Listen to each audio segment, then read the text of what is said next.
Foi o fascismo. Por que é importante falar do fascismo? Porque o fascismo se tornou um chavão, né? Todo fulano esquerdista, comunista, petista, ista, de esquerda, chama aquele que não concorda com as ideias dele de fascista. Acho que muitos aqui já foram acusados de fascista. Basta defender uma coisa anticomunista, pronto, fulano é fascista. Fulano não tem a mínima ideia o que é fascismo, mas virou um chavão. Esse chavão foi criado por Stalin. Stalin, na Segunda Guerra Mundial, declarou todo o inimigo da Rússia como fascista. Então, a Alemanha, para ele, era fascista, todo mundo que fosse contra a União Soviética era fascista. E esse termo, então, avançou na esquerda, acusando todo mundo que não for marxista clássico ou não for alinhado com a União Soviética de fascismo. Então, foi um chavão criado por Stalin para designar todo mundo que fosse contra a União Soviética. Na música da Guerra Sagrada, por exemplo, fala que estão se defendendo contra os fascistas, né? Lá na União Soviética. Agora, então, tem aquela velha história se o fascismo ele é socialista ou não. Numa palavra, o fascismo é socialista. E aí, então, nessa aula nós vamos demonstrar, principalmente focado na vida, naquele que foi um mentor e o criador do fascismo, que foi o Benito Mussolini, de triste memória, né? O Benito Mussolini, o nome completo... Alguém falou alguma coisa? O Mussolini, o nome completo dele era Benito Amilcar e Andrea Mussolini. O pai do Mussolini era um comunista fanático. O nome Benito vem de Benito Juárez, do revolucionário mexicano que mandou matar o rei do México, também era um outro rei ridículo. O Amilcar e o Andrea eram anarcossindicalistas italianos. O irmão do Mussolini tinha o nome de Arnaldo, por causa do Arnaldo Brescia, o herege da Idade Média. Então ele nasceu num núcleo de ódio à igreja e um núcleo socialista. O Mussolini nasceu em 1883 e morreu em 1945. Aí ele era apesar de ter uma figura muito grotesca, ele estava longe de ser uma pessoa burra. Ele era muito esperto e até estudioso até, o que contrasta um pouco a imagem que se tem dele. Aí ele fez a escola, ele era uma pessoa violenta a ponto de na escola brigar com faca contra um outro aluno, na qual ele foi expulso e virou um processo e tal. Mas aí vejam só, ele conseguiu ser professor no primário italiano. Imagina só, um professor que já chegou a brigar com faca na juventude, né? Bom, mas essa é a vida. Aí o Mussolini, então, né, na carreira dele, primeiro de professor, aí o que vai mudar a vida dele do ponto de vista de visão de mundo vai ser quando ele se muda da Itália para a Suíça. Ele se mudou na Itália para a Suíça em 1902, mais ou menos 1903, disse que fugindo do serviço militar obrigatório. Aí ele foi para a Suíça e encontrou um monte de comunista lá. E principalmente ele ficou fascinado lá ele encontrou com o Lenin lá, né? O Lenin chegou a visitar a casa dele na Itália, né? O Lenin chegou a fazer uma menção elogiosa no Pravda, depois da conquista de poder, né? E encontrou vários comunistas, só que um deles seduziu bem o Mussolini, que foi o Georges Sorel. O Georges Sorel era francês, e ele era da linha do marxismo heterodoxo. Quando Marx morreu, se situou mais ou menos a grosso modo a linha dos ortodoxos e dos heterodoxos. Os ortodoxos queriam ficar fiéis ao Marx. Os heterodoxos, muito mais inteligentes, viram que o marxismo bruto não dava para aplicar em lugar nenhum do mundo, era impossível. E que tinha que fazer algumas mudanças para ele ser aplicado. O mais famoso dos marxistas heterodoxos foi o Lenin, que aí fez uma mudança de rumo no marxismo e aplicou isso na futura, então, União Soviética. E tinha outros pensadores, e um desses que se destaca na linha heterodoxa foi o Sorel. E o que Sorel ensinou, e que, aliás, foi extremamente inteligente? O Sorel, então, o Sorel desenvolveu uma teoria do mito, dizendo que na política e para triunfar qualquer ideologia, ela não precisa ser provada que ela funciona, basta ter o mito que ela funciona. Ninguém precisa estudar uma doutrina, basta ter o mito que ela é boa. Isso é realmente muito inteligente. E nós vemos que ele tinha razão. Então, com ele, o comunismo entrou então na terceira fase.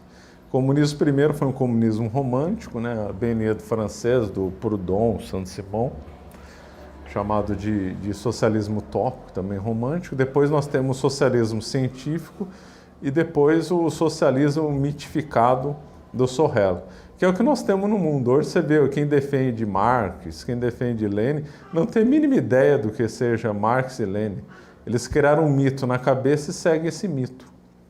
E quem tem o poder de comando e controle explora esse mito para levar a população que acredita nesse mito para onde queira. Então, segundo o Sorrel, que o Mussolini aprendeu muito bem a lição, então não basta provar que a coisa funciona, que a coisa é boa, ler, estudar, não. Basta criar um mito e seguir esse mito e controlar as massas tendo isso em vista.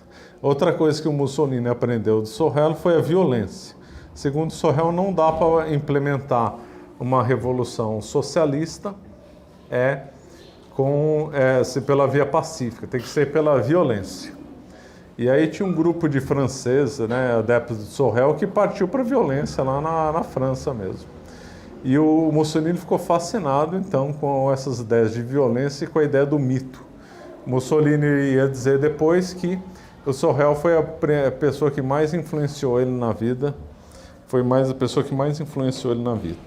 Outra coisa que ele tirou do Sorrel e de outros também é a visão sindicalista também. Você teria que controlar os sindicatos para fazer a revolução. Bom, feito isso, Mussolini voltou para a Itália. Quando ele voltou para a Itália, ele ficou uma figura importante do Partido Socialista Italiano e da ala mais radical do Partido Socialista Italiano. Ele controlou, então, a principal revista do Partido Socialista Italiano, que era a revista Avanti. E a revista Avanti chegou a ter 100 mil edições, 100 mil tiragens. 100 mil tiragens, um feito.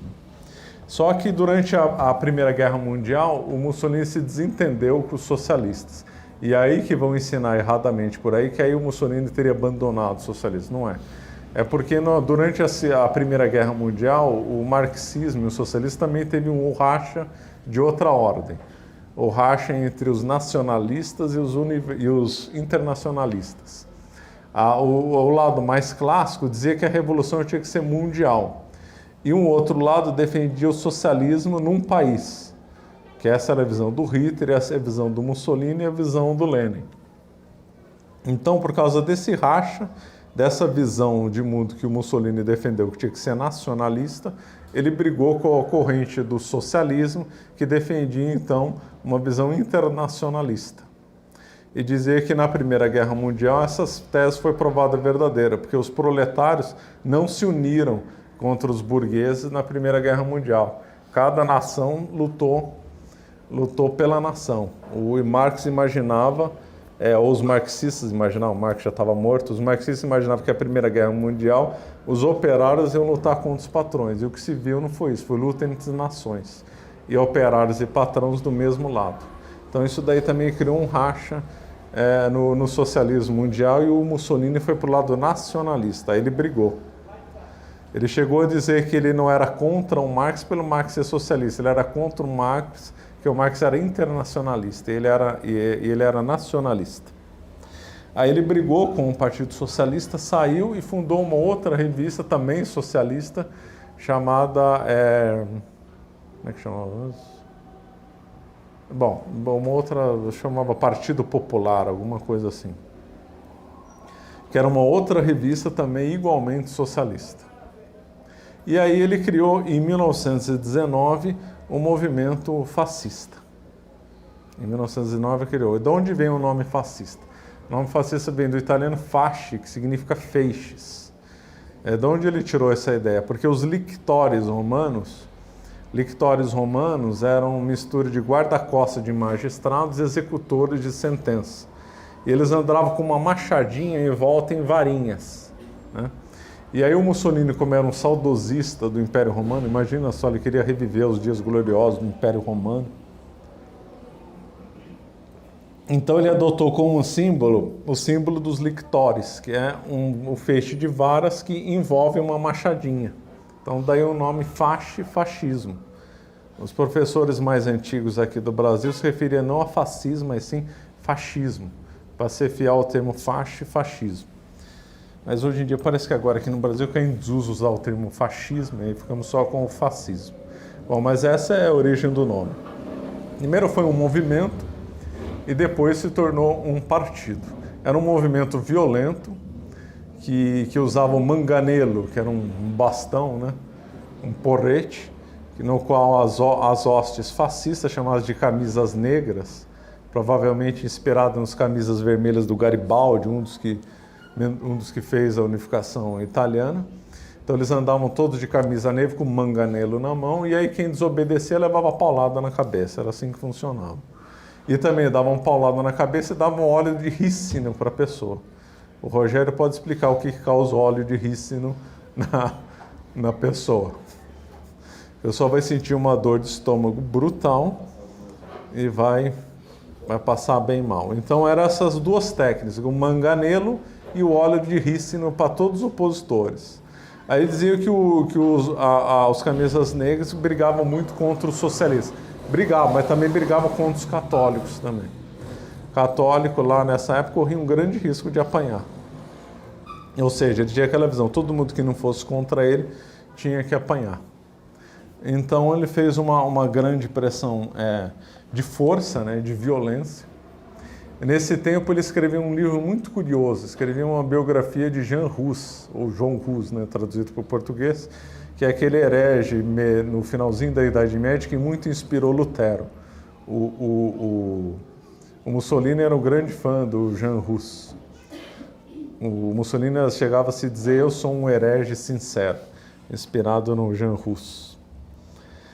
Aí depois então ele aderiu criou esse movimento fascista, né, com forte pressão na Itália, com violência, né, e por incrível que pareça, algumas pessoas, tristemente dentro da igreja, viram ele como solução com problemas na Itália. Porque então, a Itália então estava de um lado, ou ela ia aderir a um liberalismo que tinha sido condenado pela igreja, ou ia ceder aos socialistas que também eram condenados para a igreja. E aí o Mussolini então, com o fascismo, seria aquela terceira via, que não era nem liberal e nem socialista. Mas a vida dele já estava ali no Avante, já estava no outro jornal. E aí o Mussolini conseguiu o poder lá de modo simplesmente inacreditável. O partido tinha se tornado, era um movimento, depois se tornou em 1921 um partido. E aí o Mussolini resolveu fazer uma marcha violenta sobre Roma em 1922. Fez uma marcha violenta, batendo em todo mundo, invadindo, quebrando as coisas. E na maior cara dura exigiu do rei, né, o Vittorio Emanuele III, que ele, Mussolini, fosse nomeado primeiro-ministro da Itália. E o rei Vittorio Emanuele, por causa do medo de mais violência, cedeu e nomeou Mussolini primeiro-ministro da Itália, com base numa ameaça, numa violência. O Vittorio Emanuele era um tipo caricato também, a figura dele era caricata, a vida dele era ridícula. Ele tinha ódio da igreja, né? E aí ele acabou tolerando o Mussolini e nomeando ele primeiro-ministro da Itália. Só que tinha que ter uma eleição, né, para depois ele ser firmado no cargo, tinha que ter alguma forma legal de mantê-lo no cargo. E aí, por incrível que pareça, a igreja apoiou ele nessas eleições. A igreja ela apoiava um partido chamado Partido Popular, que o Bento XV tinha dado muita força para o Partido Popular enfrentar os socialistas nas eleições. Então o Bento XV e os padres mandavam os católicos a votar no Partido Popular. Só que o Bento XV morreu em 1922, foi eleito um novo Papa, Pio XI, né? Achille Ratti. E o Achille Ratti não era simpático a esse Partido Popular. O Achille Ratti, o Pio XI, tinha um pensamento diferente das coisas. Pio XI também tinha mantido no cargo, que ela tinha, esse conclave tinha sido muito tenso, o conclave de eleição do Pio XI, né? Os zelantes eram os que apoiavam, era da linha do partido de São Pio X, que apoiava então Meredelbal para a eleição, né? Infelizmente a linha do Zelante perdeu, a linha dos opositores de São Pio X colocaram então um supostamente moderado que seria o Pio XI. Mas o Pio XI acabou mantendo como secretário de Estado uma pessoa que era adversária da linha adversária a São Pio X, que era o Gasparri. E o Gasparri ficou então secretário de Estado do Pio XI. E as manobras do Gasparri e também de uma outra figura que nós vamos comentar chamada Tacchi Venturi vão mudar completamente a linha da igreja e apoiar o fascismo de modo simplesmente vergonhoso. O Gasparri vai trabalhar contra o Partido Popular e o Tacchi Venturi também. Na realidade, esse Tacchi Venturi é uma figura que parece que só veio mais ao público agora alguns anos atrás, porque abriram os arquivos do Vaticano e aí apareceu essa figura. Ele era uma figura desconhecida, ele não tinha cargo oficial no Vaticano. Ele era um jesuíta, conhecido nos bastidores como Homem de Preto. Era uma figura que trabalhou para o apoio da igreja com Mussolini, era o liame, a ponte entre o Mussolini e o Pio XI. E para ter uma ideia, ele se tornou conselheiro também do Mussolini e teve durante, de 1922 a 1940, 41, ele teve mais de 100 encontros com Mussolini. Quer dizer, era uma pessoa muito íntima do Mussolini e muito próxima do Papa. Então ele é que foi esse elo que tiraram completamente o apoio do Partido Popular, a ponto de reclamações de padres e tudo, e deram todo o apoio para o Partido Fascista. E aí, com o apoio maciço da igreja, o Partido Fascista começou a vencer as eleições. E, paralelamente a isso, tomaram-se a iniciativa, o Tacchi Venturi, o Gasparri, o irmão do Pio XII, né, o Francesco Pacelli, tomaram a iniciativa de encerrar a questão romana e fazer um acordo com o Estado fascista, então. Começaram as negociações, essas negociações foram feitas por poucas pessoas, os cardeais não foram consultados, e aí se terminou, então, no famoso e triste Acordo de Latrão, que quando foi feito teve protesto de vários cardeais, né? Vários cardeais falaram abertamente que aquilo era um absurdo, inclusive o cardeal vigário de Roma, o Pompili, fez protestos duros contra o Pio XI, e falando abertamente contra o acordo. Ele chegou a ser ameaçado por fascistas, né, o Pompili, tentaram afastar ele do cargo, ele falou assim, não afasta, vocês vão me afastar porque eu estou falando a verdade. Ele morreu logo depois, não sei se foi assassinado ou não, mas só estou dando um exemplo de uma pessoa que fez uma oposição bem séria contra o Tratado de Latrão. O Tratado de Latrão, então, criou o Estado do Vaticano, que é 0,44 km² só.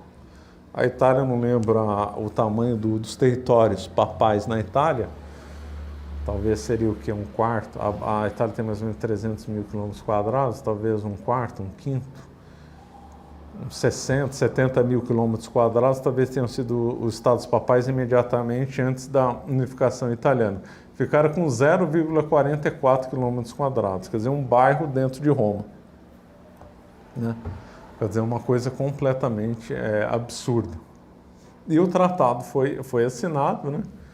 Foi assinado pelo Gasparri, eu não lembro quem do lado fascista, se foi o Mussolini ou outro que assinou, e no dia, o tratado então foi ratificado no parlamento italiano, no dia da ratificação, alguns dias depois, no contexto, o Mussolini dá a seguinte declaração, eu só vou pegar os termos mais importantes. Ele declarou, no Estado italiano a igreja não é soberana, nem sequer livre. O êxito da igreja, como uma igreja assim, mundial, a igreja católica, se deve por ela ser italiana, por ela ter a sede em Roma. Senão ela não passaria de ser uma seita na Palestina. Na Itália, o Estado é católico, mas antes de tudo fascista e essencialmente fascista. Quer dizer, a igreja assinou um tratado com esse homem aqui. Envolveu alguns bilhões de dólares, né, o tratado. Acho que o valor atualizado, eu não lembro se é 1 ou 2 bilhões de dólares. que depois foram administrados. Esse dinheiro lá foi ter efeitos até no escândalo do Banco Ambrosiano, mas essa é outra história. Nessa eleição de 1929, que foi a mais importante, o Mussolini recebeu votos de 98% da população. Imagina só, 98%. Imagina se não teve maracutaia lá. Teve ameaça, claro, quem não votasse levava um manganelo na cabeça e era obrigado a tomar óleo de rícea. Um ano antes do tratado, o Mussolini tinha feito a juventude fascista para contrapor a ação católica. O Mussolini queria extinguir a ação católica e colocar a juventude fascista no meio. Aí o Taque Venturi teve que trabalhar nos bastidores para apaziguar os ânimos, senão o Tratado de Laterano não saía. Em 1931, tem uma nova crise entre o Mussolini e o Pio XI, justamente por causa da ação católica, e o Taque Venturi vai lá e tenta contornar as coisas. Né? Taque Venturi foi a pessoa mais importante que fez esse apoio da igreja para o Mussolini. E vergonhosamente triste, né? O Pio XI falou que o Mussolini era um homem enviado pela providência divina. Imagina só, né? E esse termo, que ele falou, não foi uma coisa assim reservada, que livros publicaram 50 anos depois, não. Isso aí repercutiu na Itália como um chavão. Foi repetido por ele mais de uma vez, repetido pelos bispos, pelos padres, que aderiram ao fascismo em massa, dizendo, o Papa disse, o Mussolini é um homem enviado pela providência. E repetiu isso ad náusea. Depois aí se colocou, e padres chegaram a fazer a saudação fascista, né? Era a saudação romana, né? Aí a saudação romana virou saudação fascista, a saudação foi para a Alemanha e virou a saudação nazista, foi para a Espanha essa mesma saudação, virou a saudação franquista dos nacionalistas. Mas é a mesma origem, a saudação romana que o Mussolini reeditou, porque o Mussolini queria voltar aos tempos gloriosos do Império Romano, né? E um ano antes, esqueci de falar, em 1928, o Partido Fascista se torna o partido único da Itália. Virou partido único. Não era proibido ter outro partido na Itália, virou partido único. E com acordo com o Vaticano, o Mussolini se tornou uma pessoa extremamente popular no mundo inteiro e adorada por todo mundo. É incrível um político ter tanto apoio e ser saudado por pessoas muito diferentes, tanto da política, na ciência, tudo. Eu vou dar um exemplo. Na política, o Churchill elogiou ele, o Roosevelt elogiou ele, o Franco, Salazar, vários políticos franceses, o Hitler. Na União Soviética, a visão dele era simpática, o Lenin gostava dele, o Lenin depois morreu, veio Stalin. O Stalin eu não lembro de ter lido que comentou sobre o fascismo, mas certamente teria elogiado, por causa da linha do Lenin. Na linha da ciência, vários cientistas apoiaram ele. O Freud mandou um livro com dedicatória para o Mussolini. O Toscanini apoiou o Mussolini. Aqui no Brasil tinha um monte de gente que gostava, um monte de gente que nasceu na época do Mussolini, ele recebeu o nome de Benito. Nos Estados Unidos ele foi extremamente popular, os católicos aderiram em massa ao Mussolini. Mussolini virou então uma unanimidade, um homem que não era nem socialista e nem liberal, aquele da terceira via. E só que o governo dele estava longe de ser essa terceira via, né? Só para ter uns dados, em 1934, 3/4 da economia industrial e agrícola estava na mão do Estado. E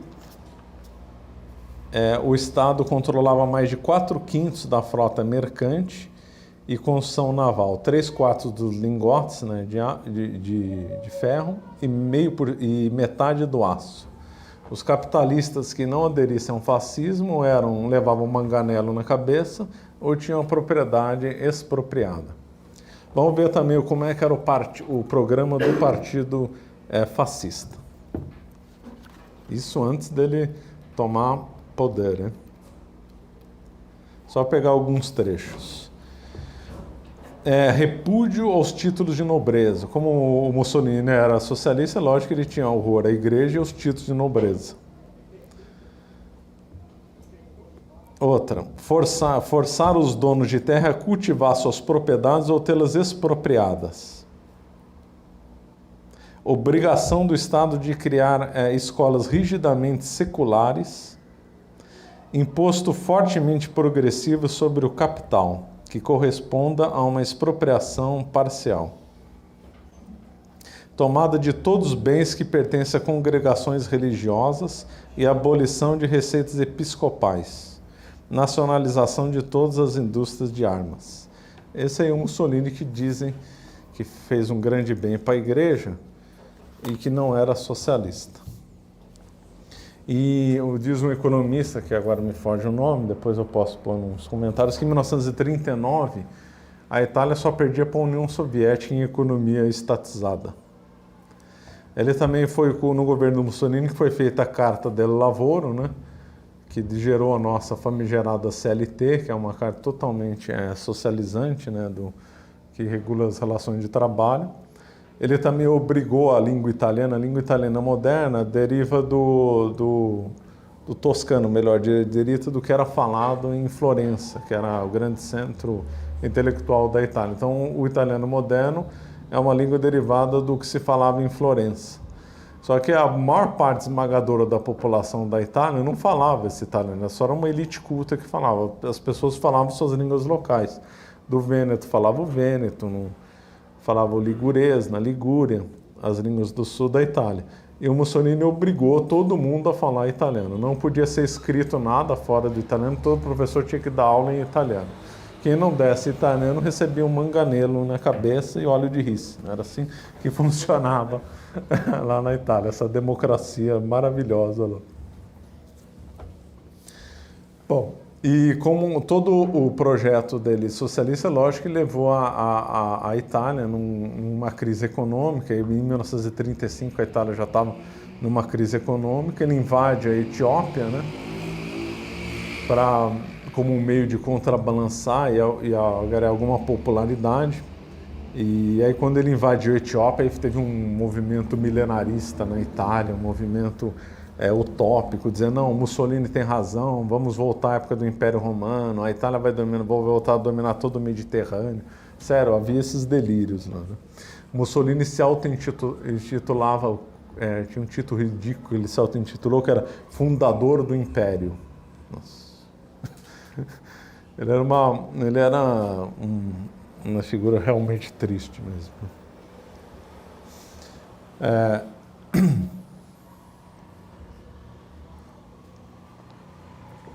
Uma outra figura que muito influenciou ele, na verdade fez parte do governo fascista, foi o Giovanni Gentili. O Giovanni Gentili era expoente do neo-idealismo italiano, leia-se.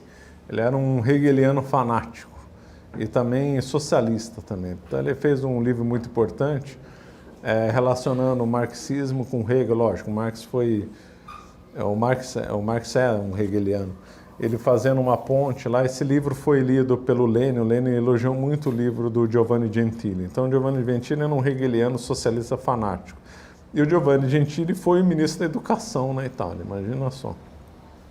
E o Giovanni Gentili, pela visão do Hegel, é uma visão completamente delirante. Tem um texto nosso lá no Flos Carmelli, quem tiver interesse vale a pena ler, na qual fica claro que o Hegel tinha fontes herméticas, gnósticas e cabalistas, né? Então o Hegel imaginava um espírito que ia se evoluindo ao longo do tempo, e um dos cumes dessa evolução seria o Estado. Então o Estado é uma encarnação do espírito evoluído. Então por isso que o Hegel é o pai do Estado moderno e o pai dos totalitarismos, né? Porque ele dá uma justificativa assim teórica para ter esse culto do Estado. E aí essa visão do Giovanni Gentili casou perfeitamente com a visão do Mussolini, uma visão bem hegeliana do Estado totalitário, né?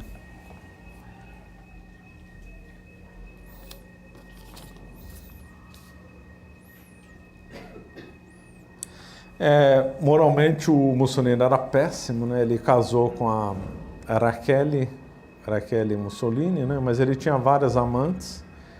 Ele teve duas principais, a Margherita Sarfatti e a Clara Petacci. A Margherita Sarfatti escreveu uma biografia do amante, imagina só, na qual o título era Dux. Daí depois virou Duce, né? Que é Dux em latim, Duce em italiano, que é o líder. E daí popularizou o nome de Duce. Aí o Mussolini também se auto-intitularizou Duce também, né?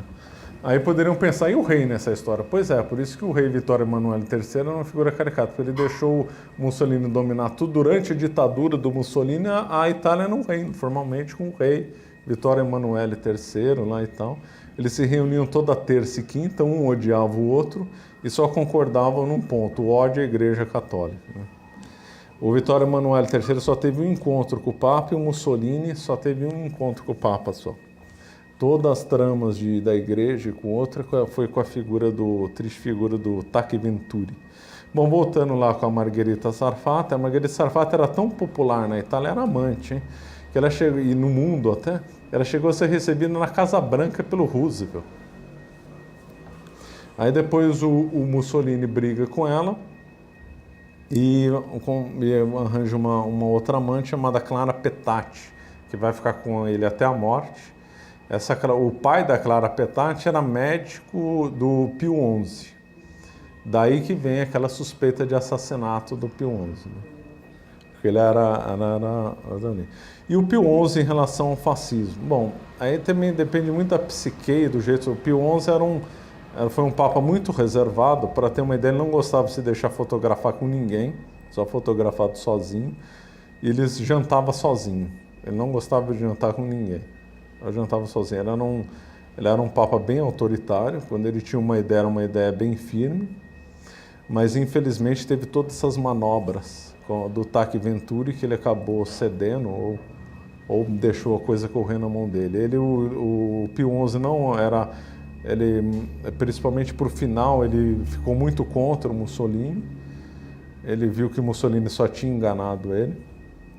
Ele chegou a fazer 2 encíclicas, né, contra o fascismo e o nazismo, a Non abbiamo bisogno e a outra eu não sei falar, é Mittsoniger Bregen, né, alguma coisa assim. A Non abbiamo bisogno, nós não precisamos, né, em italiano. Ele faz uma condenação do fascismo em termos gerais, mas é impressionante a máquina de desinformação que tem o Vaticano e como o pessoal lá é esperto. Então, se disseminou para a Itália que a encíclica do Pio XI, né, a Non abbiamo bisogno, condenava o mau fascismo, mas tinha um bom fascismo. E que, na realidade, o Mussolini era adepto do bom fascismo, mas que o Mussolini tinha alguns assessores que eram adeptos do mau fascismo. Que aqueles episódios de violência contra a ação católica, culto ao Estado, a estatolatria que estava presente na encíclica do Non abbiamo bisogno, ela se referia ao mau fascismo. Por incrível que pareça, as pessoas acreditaram nessa versão. Então se desenvolveu então a tese do mau fascismo e do bom fascismo. Aí a turma que desenvolveu essa ideia, tá vendo? A prova, o Mussolini colocou como religião oficial do Estado a religião católica. De fato, foi a religião oficial do Estado. Só como é que ela era ensinada? Com toda a escola da Itália tinha um retrato do Mussolini lá. Todo padre tinha que fazer um certo juramento ou uma certa adesão aos princípios fascistas. Então, na realidade, estava se ensinando uma religião fascista e se tolerava a religião católica.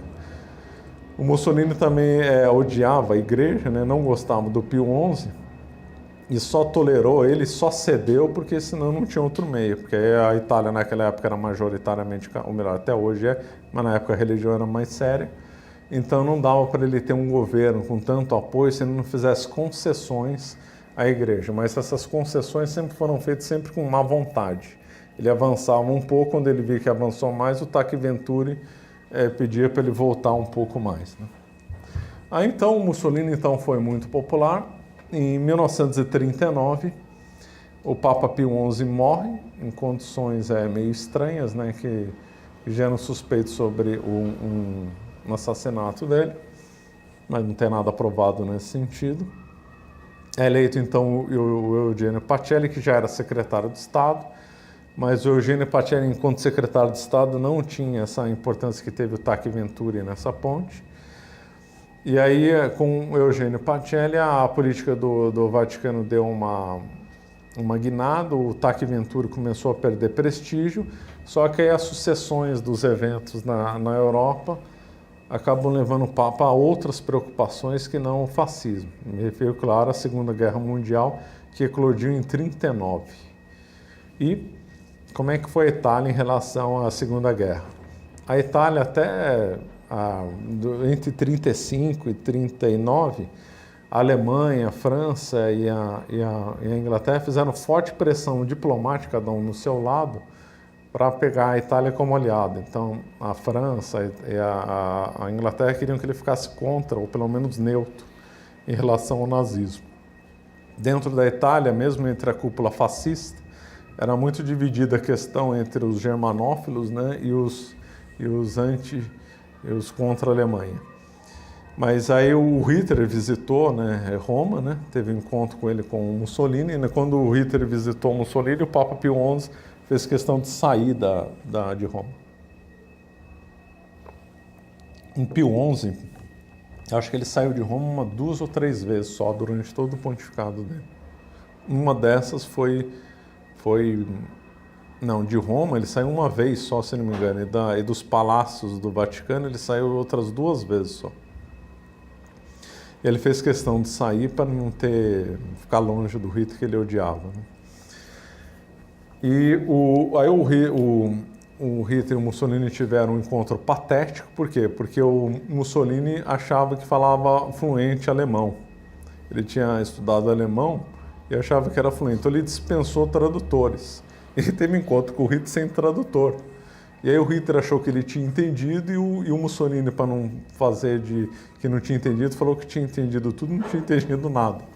Então, depois aí foi uma vergonha, tiveram que pedir um tradutor, aí o Mussolini passou vergonha. Foi um encontro completamente patético, né? No final, o Mussolini acaba sendo... O Hitler tinha se baseado muito no Mussolini, os camisas pardas, a saudação romana, a visão de Estado, né? O Hitler assumiu o poder em 1933 e o Mussolini já estava no poder há 11 anos, né? No final, o Mussolini acaba assinando um tratado, né, do chamado Pacto de Aço, que vai levar então a Itália à guerra. Esse Pacto de Aço foi assinado pelo Ribbentrop e pelo genro do Mussolini, o Ciano. Ciano era o genro dele, casado com a filha mais velha dele, a Eda Mussolini. O pessoal apelidava o genro dele de Pequeno Mussolini, até a figura dele era parecida com o Mussolini. O genro chegou a ser ministro e tal, e aí assinaram então o tratado, o Pacto de Aço. A Alemanha então inicia a Segunda Guerra Mundial em comecinho de setembro, mas a Itália, obviamente, completamente despreparada para a guerra, não tinha condição nenhuma de enfrentar uma guerra. Inicia, então, declara a guerra à França, né, e à Inglaterra, em 1940. E aí a primeira batalha, a Itália perde vergonhosamente lá na divisa com a França, né? E aí, nesse momento, é que a popularidade do Mussolini acaba despencando. As pessoas viram essa aliança com o nazismo péssima. O Mussolini importou um antissemitismo na Itália, começaram a perseguir judeus na Itália. A popularidade despenca, quando começaram a chegar os corpos dos soldados mortos, aí foi o fim. O Mussolini já em 1941 já estava com a popularidade no chão. As épocas gloriosas dele, dos discursos na Piazza di Venezia, que ele fazia lá o discurso que seduzia as multidões, já tinham ficado para trás. Ele já tinha se tornado um líder bem popular, levando o país para uma aliança absurda, e as pessoas estavam vendo os cadáveres chegando. Mesmo assim, ele continuou na guerra, e os italianos na guerra foram um fiasco completo. Os alemães diziam que era melhor ver os italianos trabalhando nas indústrias para fazer armas do que tê-los ao lado no campo de batalha. Foi um fiasco atrás de fiasco. Até que em 1943 os Estados Unidos invadem a Itália pela Sicília, aliás, numa operação completamente, do ponto de vista estratégico, inexplicável, ou melhor, tem uma outra explicação, mas não vem ao caso. Começou a invadir a Itália pela península, pelo extremo sul.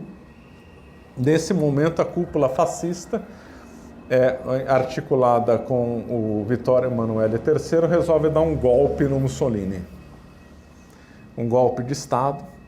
O Conselho Supremo, é um nome pomposo, ridículo, o Conselho Supremo Fascista se reúne com o cunhado do Mussolini, o Ciano, e dá um golpe lá no Mussolini, depõe ele e imediatamente o rei Vittorio Emanuele III prende o Mussolini. E aí o Mussolini cai, não esperava, o Mussolini era esperto, inteligente, mas esse golpe ele não esperava. E aí o Mussolini é preso, passou de uma prisão para outra, até que leva ele no alto de uma montanha, lá nos Apeninos, mais ou menos no centro da Itália. E aí o Hitler fica sabendo dessa prisão no coisa e impõe um tenente que fez uma operação do ponto de vista militar simplesmente esplêndido. E o Hitler dá ordem para fazer o resgate do Mussolini na montanha. E é chamada Operação Carvalho. Do ponto de vista militar, vale muito a pena ver esse resgate. Então aí os nazistas vão com um planador, né? Consegue pousar a pé, com um planador, obviamente, para ninguém ouvir o barulho, né, dos motores. Pousam em volta do hotel, que tinha se tornado uma prisão militar, cheia de militares. Os nazistas, então, no meio da montanha com neve, cercam lá o hotel e, sem disparar um tiro, conseguem libertar o Mussolini. Os italianos foram tão pegos de surpresa, só restou uma alternativa deles, se render. Aí depois, imediatamente depois, pousam um avião pequeno lá e levam o Mussolini embora. Operação, do ponto de vista militar, impressionante. Aí o Mussolini é levado para o norte da Itália, onde os nazistas tinham controle total, e aí foi feita uma república ridícula chamada República Social Italiana, que era um governo títere do nazismo, onde o Mussolini, num delírio, achava que de lá ele poderia reconquistar toda a Península Itálica e ganhar a guerra e tal. Uma coisa, ele chegou a encontrar com o Hitler, né, na Alemanha, quando ele foi solto, agradeceu muito. O Hitler gostava muito do Mussolini. E aí ele instalou essa república ridícula, conhecida como República de Salò, porque a capital era em Salò. E lá, sem as amarras da igreja, ele se declarou totalmente, falando que ia fazer um programa socialista mais radical ainda, com a ideia de expropriação de todas as empresas da República Social de Salò, com mais de 100 funcionários. Aí ele ia implementar o programa fascista, socialista, para valer, bem radical, na República Social de Salò. Só que a República Social de Salò durou só 2 anos, né? Uma coisa ridícula. Os aliados e os partigiani eram os que lutaram contra o Mussolini e contra o nazista na Itália. Uma espécie adotando técnica de guerrilha. Os comunistas disseram que eles eram, todo partigiani era comunista. Aí não é verdade. Tinha muita gente que, aliás, era anticomunista e era partigiani. Foi uma luta relativamente espontânea da população italiana contra o nazismo e contra o Mussolini. Aí houve um forte ataque dos partigiani, né, apoiado pelos aliados em direção ao norte. O Mussolini, vendo que a República estava caindo, ele resolve fugir de carro em direção à Alemanha, mas ele é capturado pelos partigiani. Ele estava com roupa alemã, mas reconhecem ele. E aí ele é morto, né, de um modo mais infame, e pendurado, né, em 2 praças, lá numa cidadezinha lá da Itália, que eu esqueci o nome, e depois em Milão. Ele, a amante dele, a Clara Petacci, e mais o braço direito dele, que era uma figura que até Bombatti. O Bombatti tinha morado na União Soviética, era amigo do Mussolini e queria implantar o socialismo lá na Itália. E aí foram mortos e depois pendurados de modo humilhante, né, nas praças públicas, esses 3, o Mussolini, a Clara Petacci e o Bombatti. Bombatti, antes de morrer, falou: viva o Mussolini e viva o socialismo. O Mussolini chegou a declarar antes da morte, deixando todo o legado dele para os socialistas. E esse foi o fim, do triste fim do Benito Mussolini, o fundador do fascismo italiano. Então nós vemos isso daí pela essa figura, que o fascismo é socialista. O grande fundador e o grande mentor, que é o Mussolini. O Mussolini nasceu socialista, passou a vida inteira socialista e morreu socialista. Tem uma sombra do socialismo, dele ser um antissocialista, anticomunista na vida do Mussolini. Não tem nenhum traço dele ter alguma simpatia pela igreja. Ele era um anticlerical convicto. Só lembrando um detalhe, como a esposa dele, a Raquel, era também visceralmente contra a igreja. E ele não, o Mussolini, ela não tinham casado na igreja, eles estavam amaziados, né? Aí, por causa da pressão da igreja e do pacto que ele tinha feito com a igreja, ele tinha então casar com a Raquel, né? Fazer a cerimônia, o matrimônio. E a Raquel se opunha a tudo isso. Ela dizia que não ia entrar na igreja, que não se recusava a casar na igreja e tal. E o Mussolini ficou preocupado porque ele tinha prometido que ia regularizar a situação com a Raquel. Então, como é que foi feito o casamento do Mussolini? Foi feito dessa forma. A Raquel estava cozinhando, o Mussolini chama a Raquel, que estava na cozinha, para ir para a sala. Aí, quando ela chega na sala, tinha um padre e algumas testemunhas, o Mussolini fala para ela, agora vamos casar. E ela pega de surpresa, então casa com Mussolini nessa circunstância. Quer dizer, uma coisa completamente ridícula e lamentável.